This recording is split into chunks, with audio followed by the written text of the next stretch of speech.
no questions about anything that's going on. Under orders from her lawyers, Harding refuses to talk about allegations made by her bodyguard that she helped plan the attack against Kerrigan.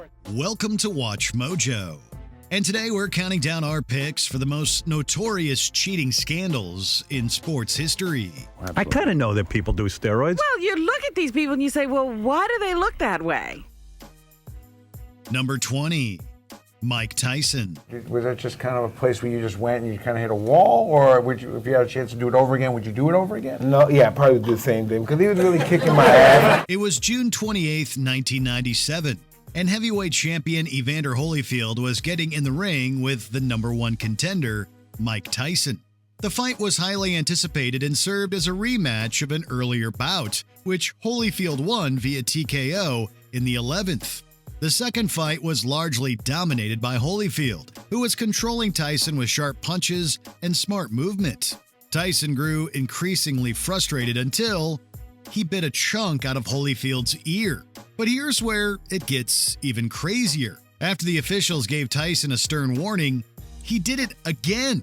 Referee Mills Lane finally stopped the madness and disqualified Tyson, putting an end to what many consider the most bizarre fight in boxing history. And you know what? You put your head like this, I did my head like this. So it's like you can see that I'm putting my ear, it's like I'm setting myself up. Number 19, Thierry Henry.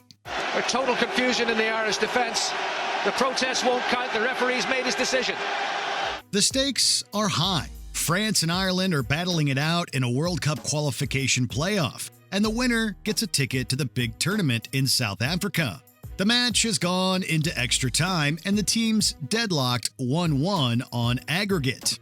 That's when France's Thierry Henry controls the ball not once, but twice, with his hand before passing to William Gallas, who scores and wins the game for France. They go to the World Cup and Ireland is sent packing. Henry later admitted to handling the ball and even stated that the fairest solution would be to replay the game. But this came after FIFA had already ruled out a rematch. The damage was done and Henry's reputation was in tatters. That's a handball, no question about it. Absolutely no question about it, and France have stolen the lead on aggregate. Number 18, Marion Jones. And people want to know, do you feel you could have achieved that without the drugs? 1,000%. And that's what makes it very hard. A celebrated track and field athlete, Marion Jones was a superstar of the 2000 Sydney Olympics, winning a total of 5 medals, 3 of them gold. Enter the Balco scandal, which saw the feds investigating the Bay Area Laboratory Cooperative for providing steroids to athletes. The founder of Balco tells ABC that he had personally provided Jones with steroids, and others testify that she had been taking them, including reporters and even Jones's ex-husband. After years of denial, Jones finally admits that, yep, she'd been using performance-enhancing drugs all along, including during those triumphant Sydney Olympics. The IOC strips her of her medals, she's banned from the sport, and she even goes in the can for 6 months for lying to federal investigators. You've gone from $80,000 a race. Yeah. I don't know what that is per inch, but it's a lot, right? And then suddenly you're in this tiny cell. You're a felon. Well. Number 17, Felipe Alonte. More history. Danny Almonte. For the first time in 54 years, we have a Little League World Series perfect game. How about it? It was the 2001 Little League World Series, and there's a new phenomenon named Danny Almonte on the mound. He is absolute fire, throwing 70 miles an hour, striking out 86% of the batters he faced, and even throwing a perfect game. Reporters called him a baseball sensation, while others raised their eyebrows. A team from Staten Island hired a private investigator to look into Almonte, and officials started digging into his past. They found out that he was actually 14 years old, not 12, and therefore too old for the league. Danny was cleared of wrongdoing as he was reportedly unaware of the deception. Blame instead went to his father, Felipe. He was banned from the Little League and charged with falsifying a birth certificate. This guy's 50. He's got a mustache. Not according to birth certificate. Number 16. The CCNY point shaving scandal. College basketball was nearly ruined forever in 1951, thanks to the infamous CCNY scandal. Some background. Point shaving is when players collude with gamblers to fix the score of a game, often for the price of a bribe. And while this scandal is named for the City College of New York, it actually involved 7 American schools.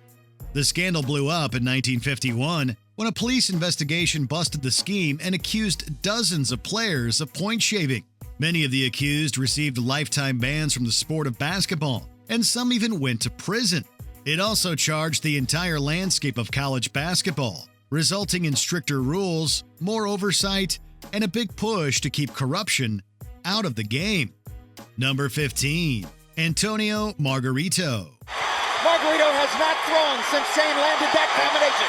Mosley has Margarito in trouble on the rope. This tough-as-nails Mexican boxer was known for his relentless pressure and brutal punching power that may have come from somewhere else.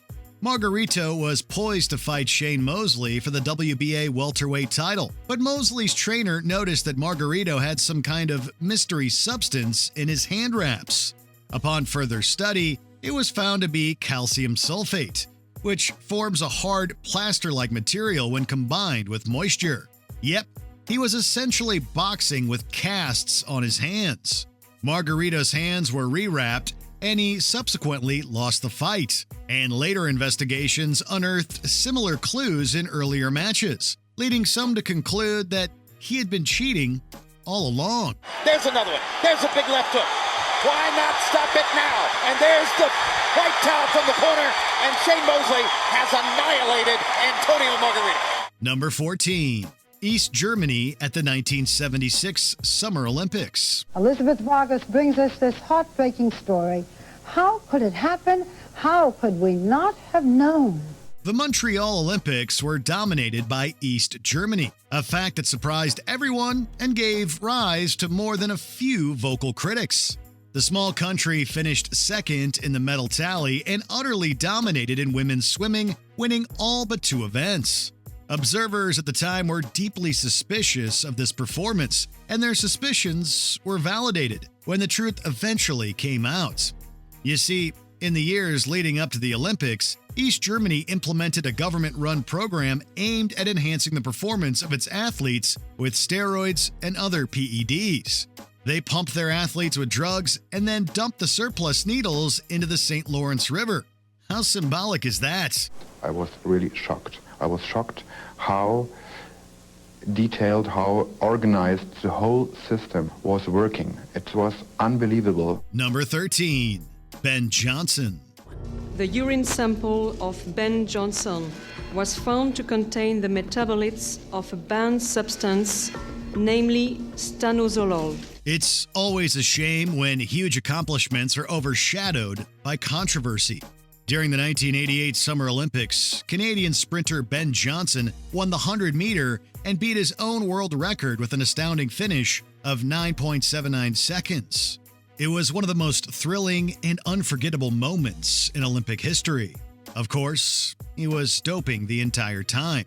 Yep, just a few days later, his urine tested positive for the banned substance stanozolol, and both his gold medal and world record were stripped. To make matters even worse, Johnson also admitted to using steroids for the first world record run, so that was rescinded as well. His career never recovered, and he was banned for life after testing positive yet again in 1993. For Canadians, a classic where were you moment. Then the positive drug test, the Dublin inquiry, the admission. Johnson cheated. Number 12. Rosie Ruiz. I could take a polygraph test, but I don't think that it would measure anything concrete. It was the 84th rendition of the popular Boston Marathon. Professional runners were grinding through miles of sweat and determination when this random, unknown woman named Rosie Ruiz wins the race. Not only that, but she sets the record for the fastest time ever for a female runner in the Boston Marathon. And not only that, but she sets the 3rd fastest female time in any marathon, ever. Well, it didn't take long for people to notice that she wasn't sweating. Her legs weren't muscular, and no one could recall seeing her during the race. Turns out she jumped into the course about half a mile from the finish line and fooled everyone into thinking she was a masterful runner. Masterful troll, more like. A, she didn't look like a runner. B, she was wearing a very heavy top that was not covered in sweat. Number 11, Tim Donaghy. You expect us to believe that you did nothing to manipulate the outcome of an NBA game. Everybody's entitled to their opinion. This basketball referee worked in the NBA for 13 seasons, officiating well over 700 games. All that down the toilet to make a little bit of money. You see, Donaghy attracted the attention of the FBI, who began looking into his career and personal life. They uncovered a shocking truth. Donaghy was using his inside information and knowledge to bet on games. But gets even worse. Donaghy officiated some of the games that he bet on and made allegedly bogus calls to direct the outcome of the game. He had been doing this for a number of years and eventually pleaded guilty to conspiracy to engage in wire fraud and transmitting wagering information through interstate commerce. He was sentenced to 15 months in federal prison. In 23 of the 30 games that were competitive, Donaghy's calls favored the team that his partners had wagered on. That's 77%. Number 10, Bill Belichick. It was one of the biggest stories in sports. The New England Patriots caught videotaping a rival team's coaches as they sent signals to their players. Widely considered one of the best coaches in football history, Bill Belichick's career is firmly set in stone, minus one little hiccup: Spygate. During the 2007 season, Belichick and his New England Patriots were caught videotaping the opposing team's defensive signals. According to NFL rules, teams could not use video equipment to capture opposing coaches' signals from their own sidelines. As such, Belichick was personally fined $500,000, which was the largest fine ever levied on a coach, and the Pats were stripped of their 2008 first-round draft pick. The controversy also raised questions about how much the Patriots' dominance during the early 2000s was owed to illegal taping practices. And then shut it down, report to the league, and then what it became, which is not anything that I would have wanted. Number 9, Louis Resto. I mean, college taking some heavy punishment here. I feel the fight should be stopped. Sometimes cheating has consequences that extend beyond the sport itself. In 1983, Puerto Rican boxer Louis Resto beat the undefeated Billy Collins Jr. via unanimous decision. Collins took a brutal beating, and by the end of the fight, his face was an unrecognizable mess. After the match, it was discovered that Resto's trainer had removed the padding from his gloves and soaked his hand wraps in plaster. This created vicious and highly illegal punches, and Collins suffered a torn iris. This injury resulted in permanently blurred vision, and he died less than a year later in a car accident. Many suspect that he took his own life. Resto served 2.5 years in prison for assault and criminal possession of a weapon.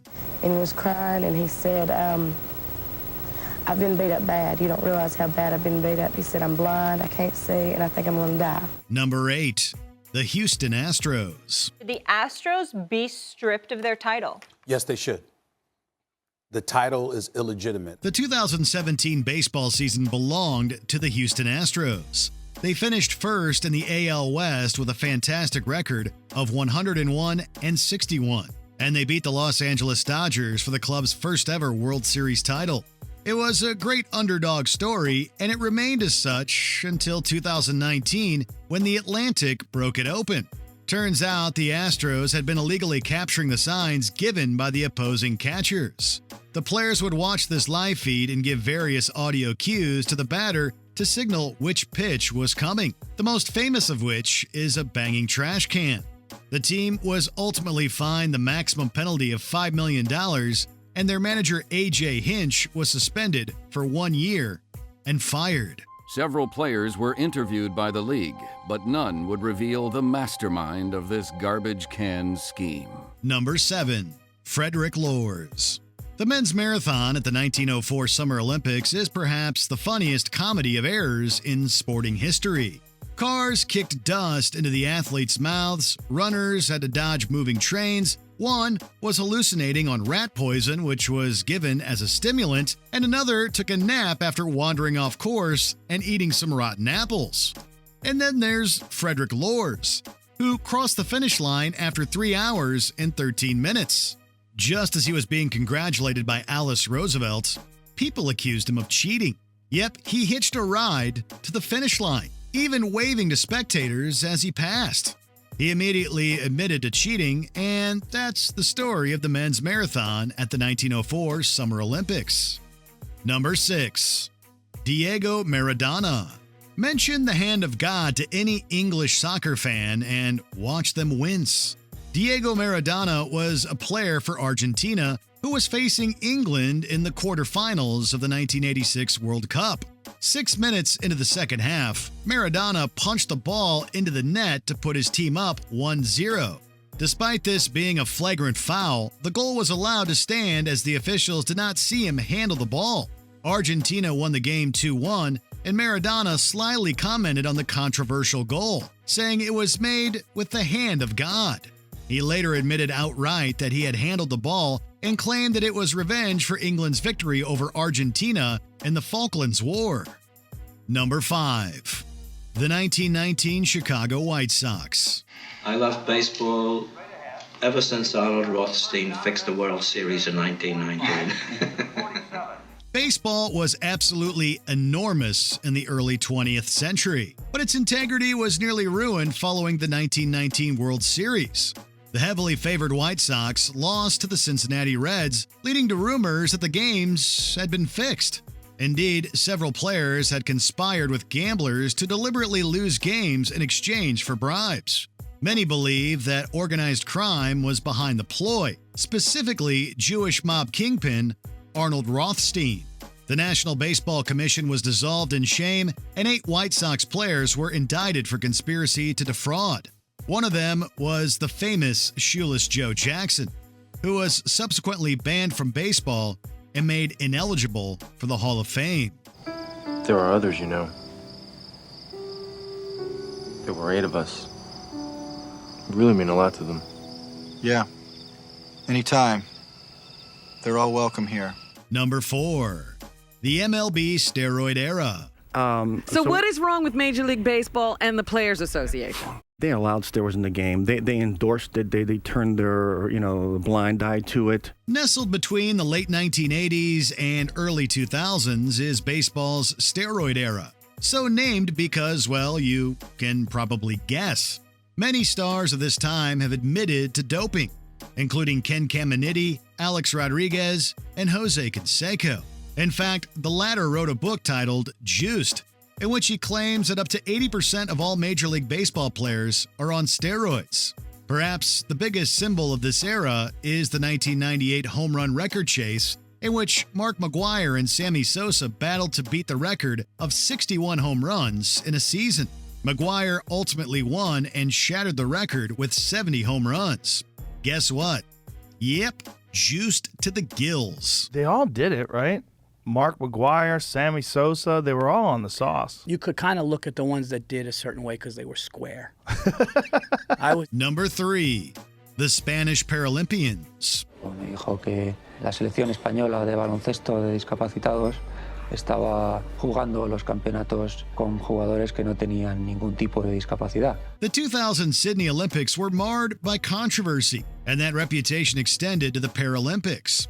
One of the sports was basketball ID, an event for intellectually disabled athletes with an IQ less than 75. Spain destroyed the competition, being the only undefeated team and beating Russia in the finals by over 20 points. The truth was unveiled when an undercover reporter playing with the team revealed that most of the athletes were not actually disabled. It was later confirmed that 10 of the 12 competitors were not disabled, that the Spanish Paralympic Committee did not perform the necessary IQ tests, and that non-disabled athletes were intentionally signed up with the intention of winning medals and gaining sponsorships. Well, that backfired. Tenían un contable, tenían un ingeniero. Ellos pensaban que incluso un periodista podía estar en el equipo sin ningún tipo de problemas. Number 2, Tanya Harding. Well, maybe we should take somebody out so we can make sure she gets on the team. I go, what the hell are you talking about? American figure skater Tanya Harding was poised to compete at both the U.S. Figure Skating Championships and the Winter Olympics, a dream harbored by many budding athletes around the country. Unfortunately, she threw it all away. On January 6, 1994, Harding's rival Nancy Kerrigan was assaulted by a man who struck her on the knee with a baton. This man was Shane Stant, who had been hired by Harding's husband, Jeff Gillooly. The hope was that the injury would sideline Kerrigan, thereby improving Harding's chances in the competition. Harding publicly denied knowledge of the attack, but she later admitted to covering it up, and Gillooly insists that she was directly involved in its planning. I have had my hopes up for, the longest time now, competing against Nancy and proving to everybody that I am as good as her and better. Before we continue, be sure to subscribe to our channel and ring the bell to get notified about our latest videos. You have the option to be notified for occasional videos or all of them. If you're on your phone, make sure you go into your settings and switch on notifications. Number 1, Lance Armstrong. If you take me back to 1995, when it was completely and totally pervasive, I'd probably do it again. Ask any person on the street to name a famous cheater, and chances are they'll say Lance Armstrong, who was once the poster boy for cycling, is now the poster boy for doping, having been busted in 2012 and stripped of his 7 Tour de France titles. Rumors of Armstrong's cheating date all the way back to the late 90s, but he repeatedly denied the accusations. Regardless, the U.S. anti-doping agency uncovered evidence of a sophisticated drug program run by Armstrong and accused him of taking multiple PEDs throughout the course of his career. He was banned from cycling and ordered to pay $5 million in restitution, and that's not counting the personal cost of his tarnished reputation. We get it. It was a bad decision in an imperfect time, but it happened. Can you think of any more famous cheaters? Let us know in the comments below. I made a mistake. I was wrong. I was wrong. Did you enjoy this video? Check out these other clips from WatchMojo, and be sure to subscribe and ring the bell to be notified about our latest videos.